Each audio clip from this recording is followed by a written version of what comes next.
韩大哥，没有灵根，真的不能成为修仙者吗？你总是这样，遇到难回答的问题就不说话了。渐渐都那大门路说啦，小爷们人龙王们都你家宝，第六干嘛？冇采花说的，每个里嘞，他们是哪个宝？都论午夜z兰里啊，家园苗啊，不他妈从对手木啊呢，啥表开啦吧？哎，这ချိန်嘛，采花啊，倒把出事呢。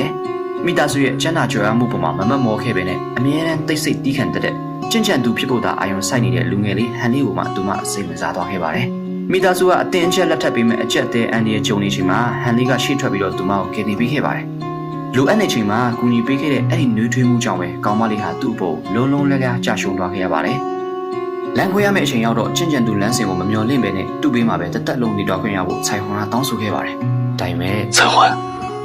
以你当日心智之坚，若能修行，也定会有一番成就。可惜造化弄人，终究还是负了你一片真心。ဟန်လေးကဝိညာဉ်အမြင့်မရှိတဲ့လူတစ်ယောက်ရဲ့ကံကြမ္မာကိုသိနေခဲ့ပါတယ်။သူကရဲရဲဆက်ဆက်ညှင်းပယ်ခဲ့ပြီးတော့ရေးဆက်ရှိရင်ပြန်ဆောင်ကြတာပေါ့ဆိုတဲ့စကားတစ်ခွန်းသာချိန်ခဲ့ကလဲထွက်သွားခဲ့ပါတယ်။ဒါဟာသူတို့နှစ်ဦးရဲ့ပထမဆုံးအချစ်ကိုဖျက်တောက်လိုက်တာပါပဲ။10နှစ်အကြာကံကြမ္မာကသူတို့ကိုညံကြားပေါက်မှာတစ်ခါပြန်လဲဆောင်တွေ့စေခဲ့ပါတယ်။တချိန်ကချမ်းသာကြွယ်ဝတဲ့သခင်မလေးဟာအောက်ခြေအထိကျဆင်းသွားကစီးခန်းငယ်လေးတစ်ခုဖွင့်ပြီးတော့ခက်ခက်ခဲခဲရုန်းကန်နေရအချိန်မှာဟန်လေးကတော့အခြေမြင့်တည်တဲ့အဆင့်ကိုအောင်မြင်နေပြီဖြစ်ပြီးတော့ရုပ်စင်းတွင်ပြင်မပြောင်းလဲတဲ့မြင့်မြတ်တဲ့ချင့်ညံသူတစ်ယောက်ဖြစ်နေခဲ့ပါပြီ။ခွဲခွာရတဲ့လွမ်းဆွမှုတွေဝမ်းနည်းမှုတွေကဟောဆိုင်ပါအောင်လုံးဝပြိုလဲသွားစေခဲ့ပါတယ်။သူမလိုချင်ခဲ့တာတက်တန့်ရှိဖို့မဟုတ်ဘဲနဲ့တာမန်လူနဲ့ချင့်ညံသူကြားကော်ဟာချက်ကိုကြော်ဖြတ်ပြီးတော့ဟန်လေးဘေးမှာနေခွင့်ရဖို့ဆိုတာသူမကိုယ်တိုင်ပဲသိပါတယ်韩大哥，没有灵根，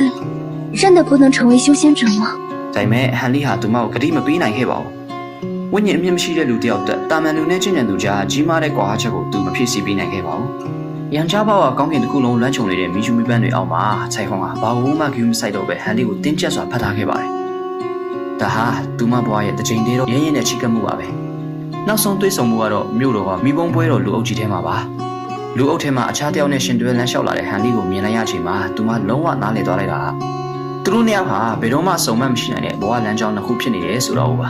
။သူမတိမ်ငယ်စွာနဲ့ပဲမနှုတ်ဆက်တော့ဘဲနဲ့လူအုပ်ထဲကိုဝင်ရောက်သွားခဲ့ပါတယ်။ဒီတစ်ချက်ကြည့်လိုက်ခြင်းကဒီဘဝရဲ့နောက်ဆုံးခွဲခွာခြင်းပါပဲ။မော့ဆိုင်ဝါကအိမ်တော်မပြုတ်တော့ဘဲနဲ့စီခန်းငယ်လေးတစ်ခုနဲ့အေးအေးချမ်းဖြတ်တန်းသွားခဲ့ပါတယ်။ဟန်လီပေးခဲ့တဲ့စီပလင်းလေးကိုဘဝတဝက်တိတံမိုးထားသိမ်းဆီးခဲ့ပြီးဘယ်တော့မှမတုံးဆွဲခဲ့ပါဘူး။နောက်ဆုံးမှာတော့ဝမ်းနဲ့ကြေကွဲစွာနဲ့ယောဂဘေးကြောင့်ကွယ်လွန်သွားခဲ့ပါတယ်။တေဆုံးခံသည့်အချိန်မှာတော့သူမနှုတ်ခမ်းကနေရေရွတ်နေခဲ့တာကတော့ညံချဘောက်ကအလှပဆုံးမီရှူမီပန်းလေးတွေအကြောင်းပါပဲ။သူမရဲ့နှလုံးသားမှာအစကနေအဆုံးထိဟန်လီတယောက်ထဲသာရှိခဲ့တာပါ